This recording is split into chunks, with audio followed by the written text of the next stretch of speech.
Ladies, are you people pleasing in bed? And is it ruining your sex life? Let's talk about it. So I've been actually very excited to do this video. People pleasing is obviously a big issue in general, in life, in relationships. It's something that can be very depleting in general as well, where, our energy, instead of focusing on our own wellness, our own emotional state, our own desires, is instead focusing on our boss, our friend, our lover, our parents, our children, right? And what happens is, even though our heart is in the right place, we have nothing but the best intentions, who gets neglected in this scenario? Yes, yourself. So women do tend to do this more. So I had a little chat with ChatGPT before recording this, and it was saying 60 to 70% of women in the US, at least, tend to be people pleasers, embody some of those qualities, and or identify as people pleasers, whereas it's only about 30 to 40% for people who identify as men. So it's a really interesting kind of gender difference. And I think that this is also something that would apply even if you identify as non-binary or trans, but were assigned female at birth and socialized female. This is also going to apply to you.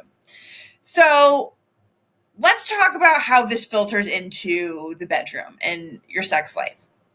This is actually a pattern that I've been seeing with my clients recently, where it's just like woman after woman after woman is kind of like, I'm not orgasming a ton.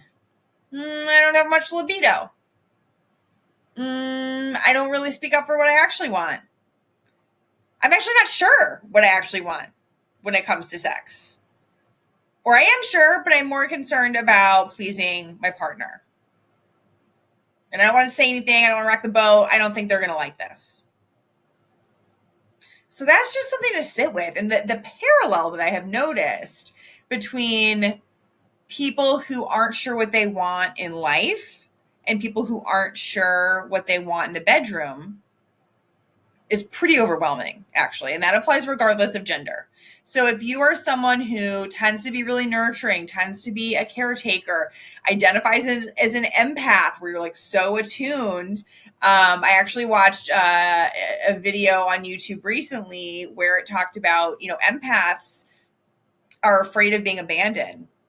And so they kind of tune into their environment so accurately to such a detailed level, notice every little thing so that they can almost like contort themselves. And I say this as an empath. It's not a judgment, but we have to start realizing when we're doing this. When are we doing what we think the other person wants at our own expense? And what happens in the bedroom that's also fascinating is that we think we're making the other person happier, but then on the flip side of it, I have a whole category of clients who come and say, I just wish my partner was like more into it, and like she just doesn't really have the desire. And when we do have sex, it's kind of like she's going through the motions. It's like she's there. I guess she's doing it. She's agreeing to it.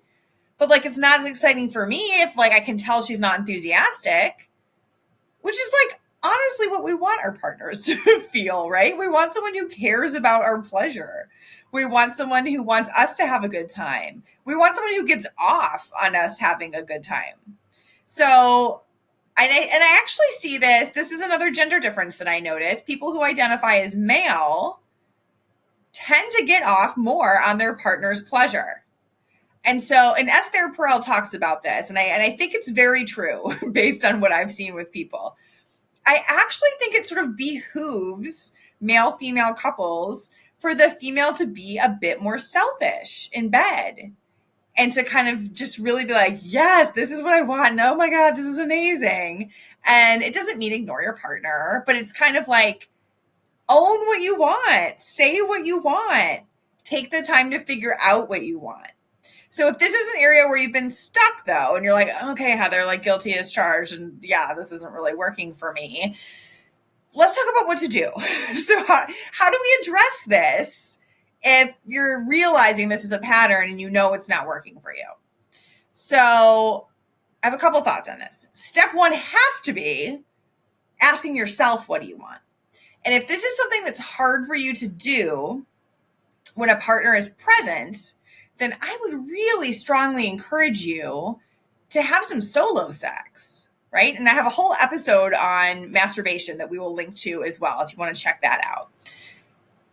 But take some time. And this is something that's part of my journey right now too, where I'm like, it's not all about a partner. It is about me and how I feel with myself and how I feel with my own sexual energy, right? And I think especially as if we're socialized as female in this society, there's sort of all of this like romance and Cinderella story and your Prince Charming will come along. And it's like, no, this is like not really working. This is like a very broken system. And yes, I do think, that love can be amazing and beautiful and transformative and help us grow and help us become the best versions of ourselves. It's an amazing learning pathway and self-growth pathway to be in relationship with other people, whether it's an intimate relationship or not. So even if you're like, I'm single, Heather, that's okay. You're still interacting with all sorts of humans. Like, let those humans be a mirror to you, right? But anyways, start with yourself. Try some new toys. Try different sensations. Try just like noticing, what type of touch do I like? Do I like a very light touch? Do I like a firmer touch? Do I like to be stroked on my clitoris? Do I like to be touched indirectly, not right on it? Do I like a gliding motion? Do I, what types of motions for how long and what types of pressure? Like, have we ever even asked ourselves that? Right? And then like, if we don't know, how are we supposed to communicate that to our partner? And so another tool that I'm going to mention, we'll link to this in the show notes as well, is omgyes.com. And this is one that is purely focused on female pleasure, based on research, and gets really specifically into techniques. And so this is a great place to start if you're like, I don't even know. Educated is a great one, reading different books. There's a book called Tell Me What You Want that talks about popular sexual fantasies and desires. You can try out like an audio erotica, but just try things. That's the idea, is like, you can listen to me talk or any other experts talk till we're blue in the face, but like, you're the expert on your own body, or you need to become the expert on your own body and your mind. You guys know, if you've been listening, I'm so big on mental foreplay and turn on and like what gets you in the mood.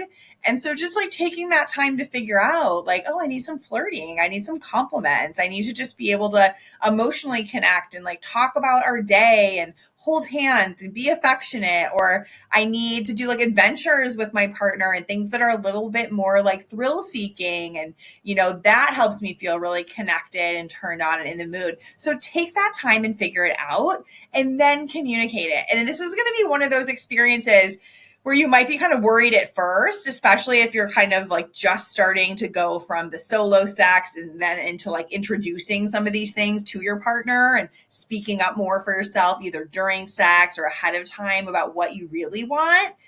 But it's going to be good. I feel like I promise you, there might not be perfect moments all the time, but like overall, like this is going to have a positive impact on your sex life. So try it out. Let's let go of the people pleasing. Let's start challenging the way that we were socialized, because it's not working, at least in the bedroom. So thanks everyone for listening. Comment below. What do you think of this? What aspects of people pleasing do you identify with? And which areas do you think will be your growth areas?